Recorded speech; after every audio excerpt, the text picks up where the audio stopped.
Breaking right now, Meghan Markle has renewed her bitter feud with Piers Morgan. So you'll remember the pair have been at war after Meghan ghosted the ITV host who she had sparked a friendship with in London, and she ghosted him the moment she met Prince Harry. Then things turned really ugly when she lobbied for him to lose his job at Good Morning Britain after he revealed she had been lying about her mental health during that tissue of lies Oprah Winfrey interview. Meghan, and this is her style, directly lobbied woke ITV's chief executive Carolyn McCall, calling for Morgan's head on a platter. And the pathetic, dying broadcaster, where I used to work for 10 years, by the way, so I know how they operate, soon capitulated. Well, that day, Piers had stormed off set after being berated by hard-left weather presenter Alex Beresford. And it has now emerged that the fake Duchess has maintained some sort of secret relationship with this weather dude, even sending as ever products to him, which, remember, aren't available to us mere mortals in the United Kingdom. Beresford blew the whistle on this secret relationship on Instagram, posting, "Can't wait to try this. Thank you so much, Meghan." And then posting a picture of an octopus and saying, "And for Camille's sweet gift." Well, after that story started to emerge, Piers Morgan posted on X, "Oh no, how will I ever survive this brutal blow?"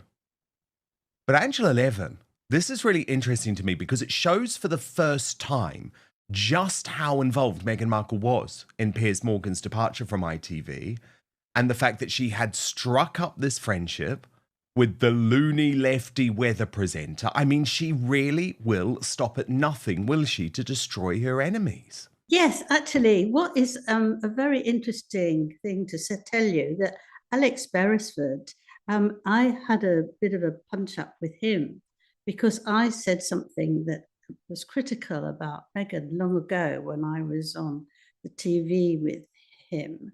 And he went ballistic, actually. And I thought, here is one of Meghan's very close friends, because it was completely unnecessary to behave like that. He wasn't talking about the weather at that time.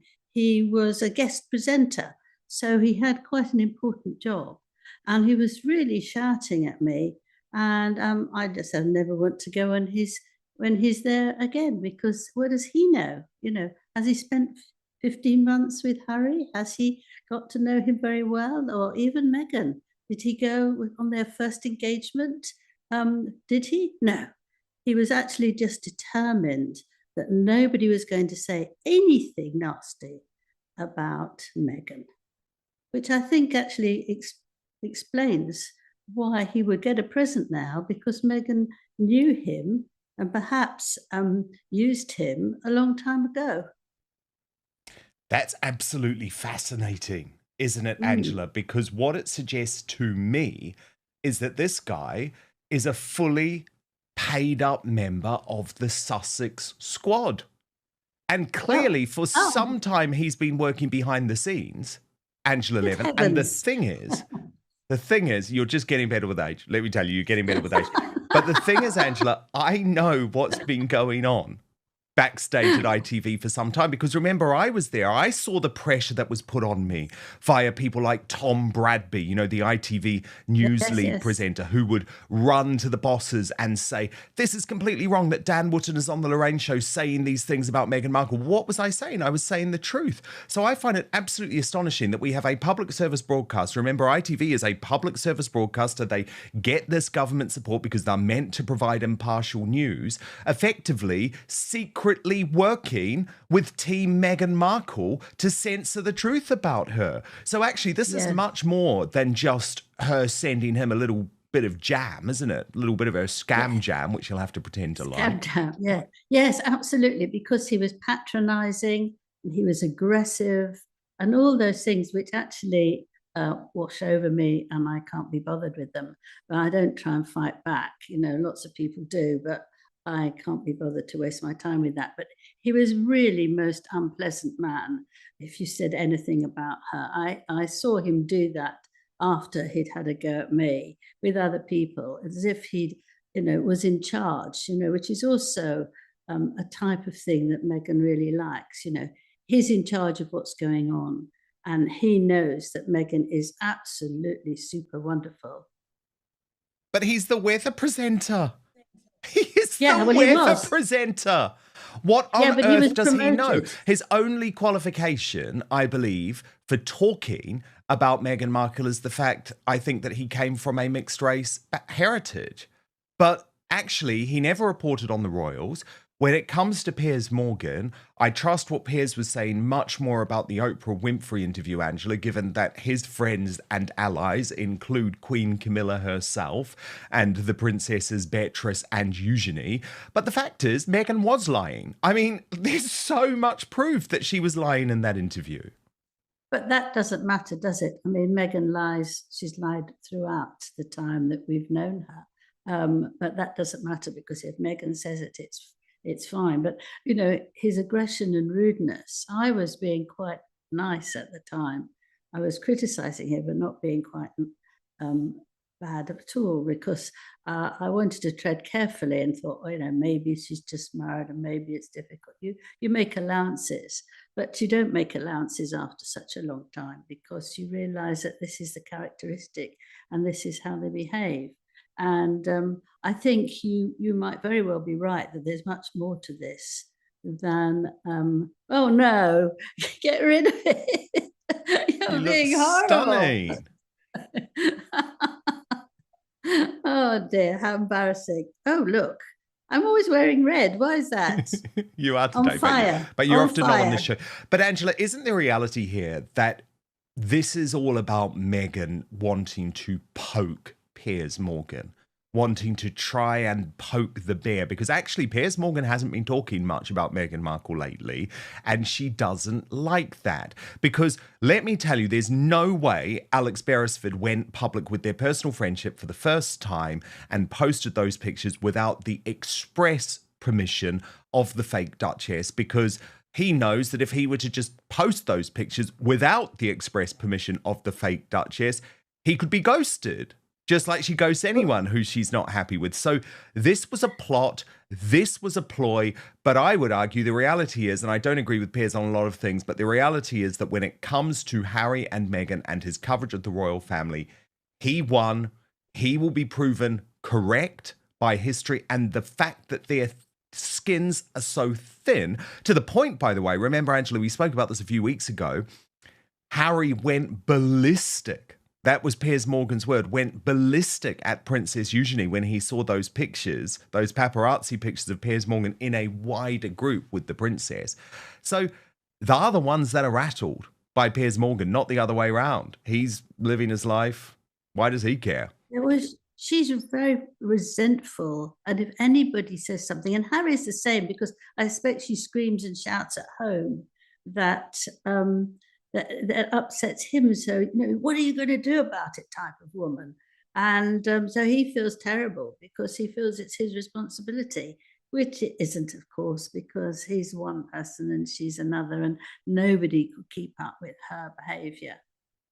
No, absolutely not. And I'm sorry, the idea that Piers Morgan shouldn't be allowed to go to lunch with Princess Eugenie and Beatrice is ludicrous. But we know this is how Harry and Meghan operate, and they have Especially been shutting Meghan. people out for a long time.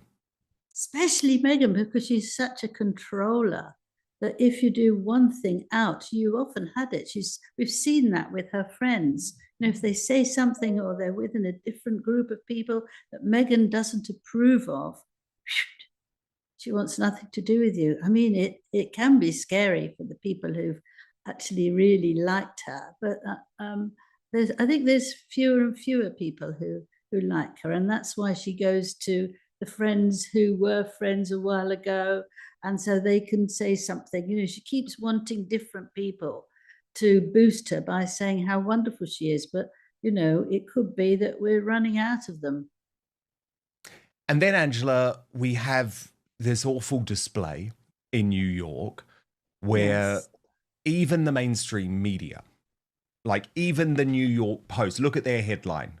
Angela, watch Meghan Markle awkwardly leave spare Prince Harry hanging in the NYC crowd.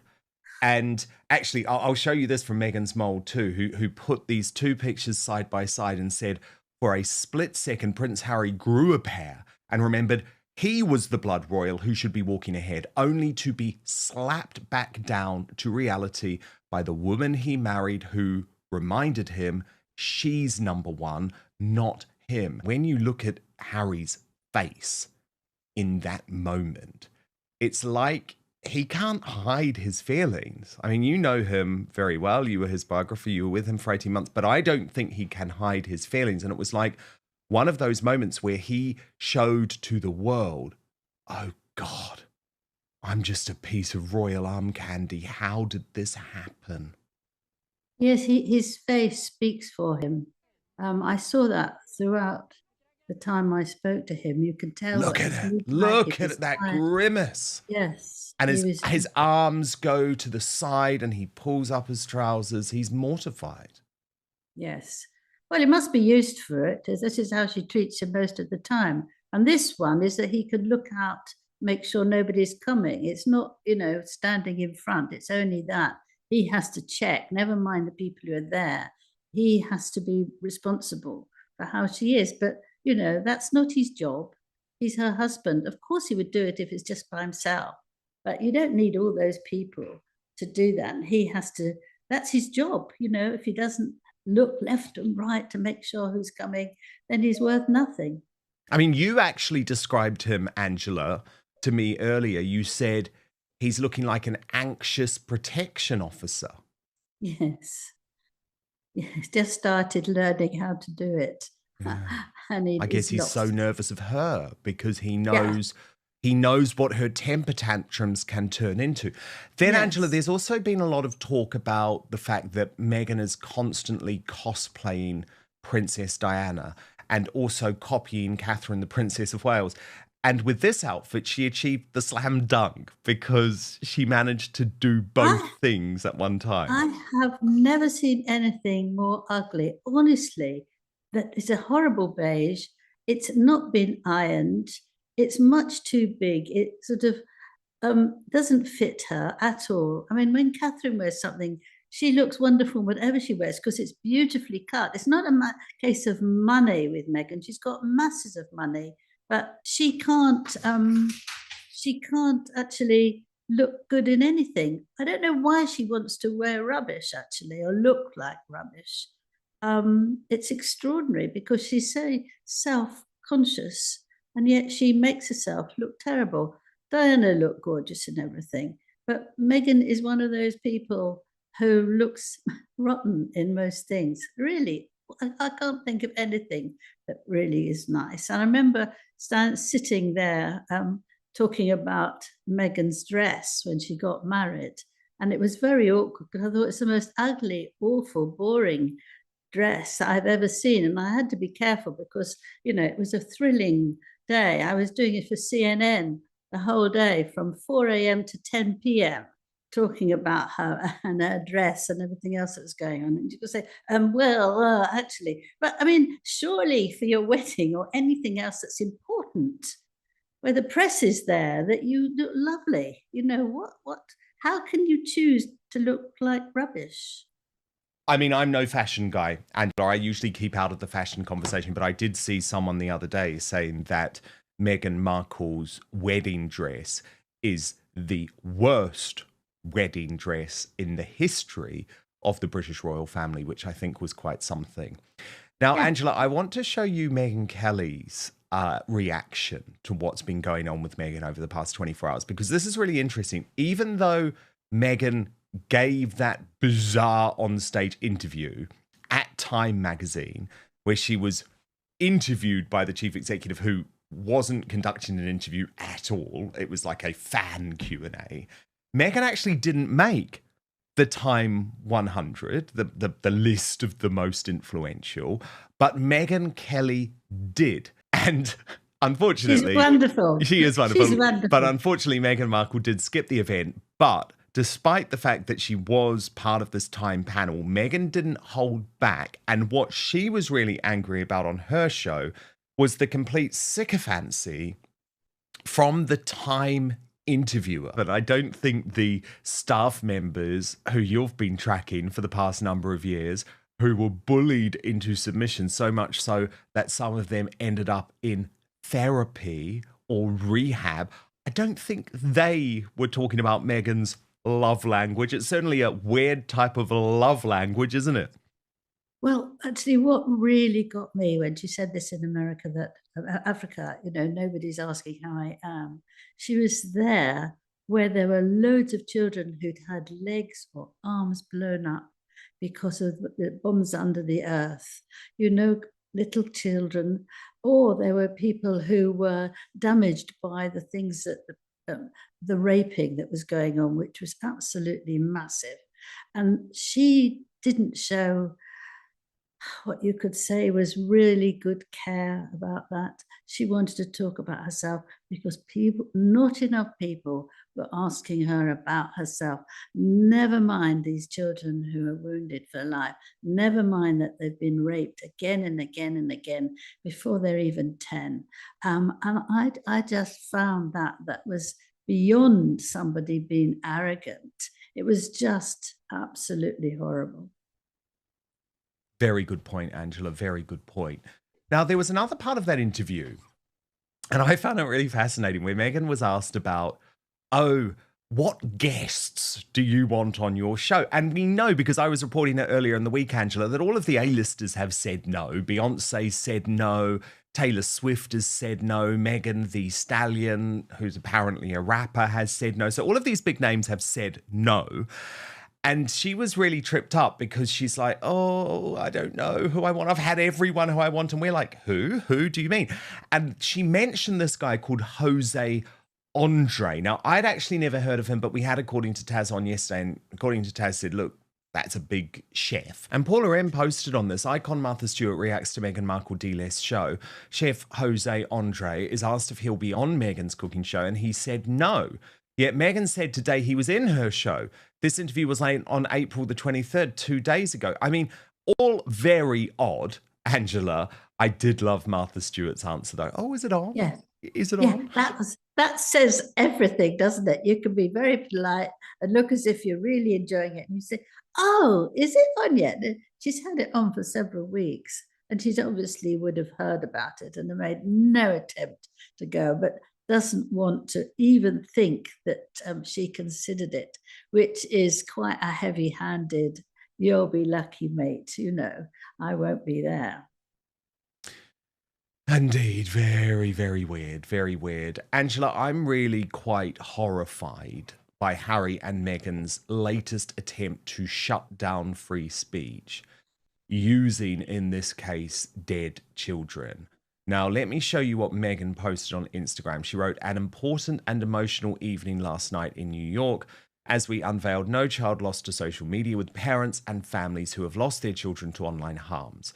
My husband and I have worked with many of these families for the last several years, and through the Archewell Foundation and our program, The Parents Network, we support them in their grief and stand with them in their call for action. No matter how divided the world may be, we can all agree that we want our children to be safe from harm. That is a universal truth. If you choose to be on social media, let's be the example for our youth, sharing goodness and kindness and positivity. Let's tell our children that they are enough and that this life is worth living. And let's ensure no child is lost to social media. With your support, we can affect change. Now, GB News reported that Prince Harry had accused social media companies of ignoring crime scenes, but Brittany from the Royal News Network responded saying, what? Oh, Harry, stop talking. He sounds deluded. A company cannot be held accountable for what human beings do on their websites. They monitor as they can, but this is a parental issue. And Nancy Sidley wrote, this is so disrespectful and gross for so many reasons. And I think for me, Angela, it was probably Royally Sage that got it most spot on.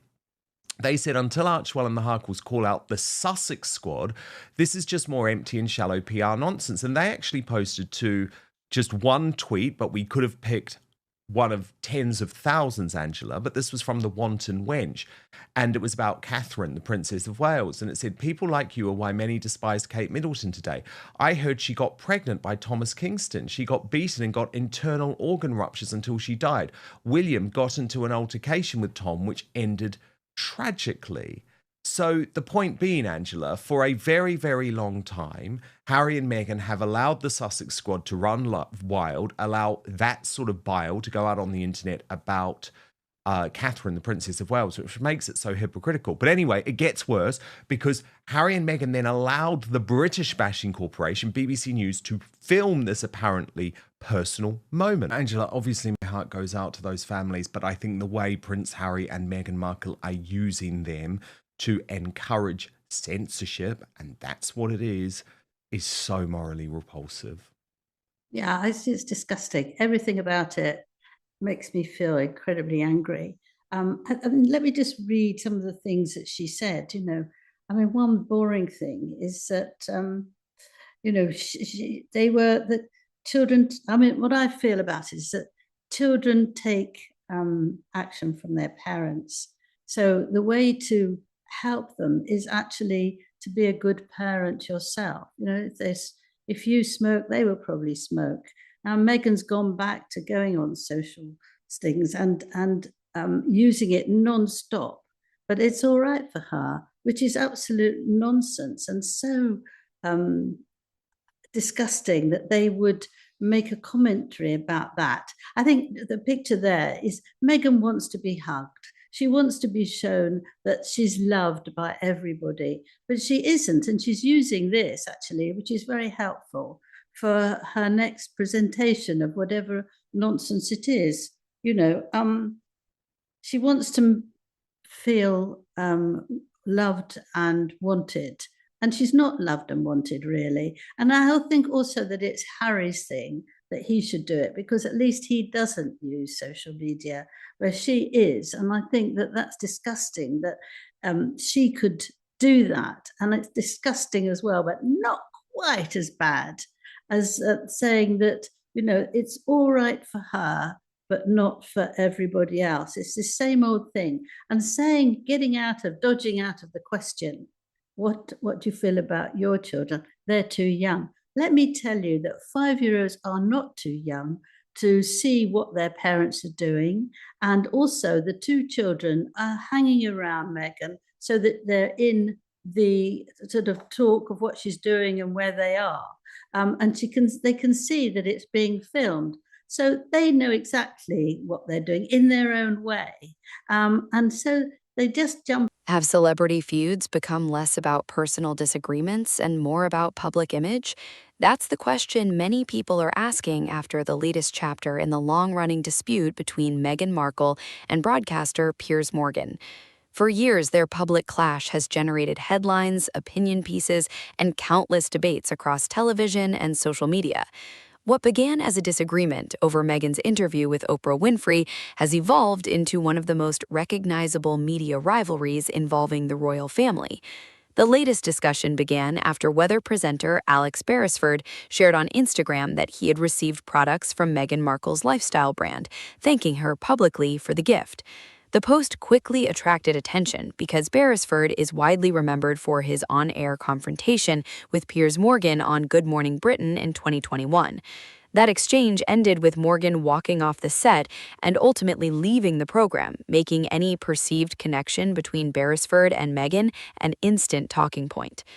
Piers Morgan responded on X with his trademark sarcasm, joking about the situation rather than appearing personally offended.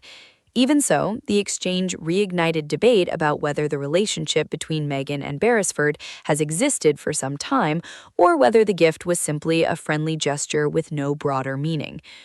Royal commentator Angela Levin weighed in during a television discussion, recalling previous appearances alongside Beresford.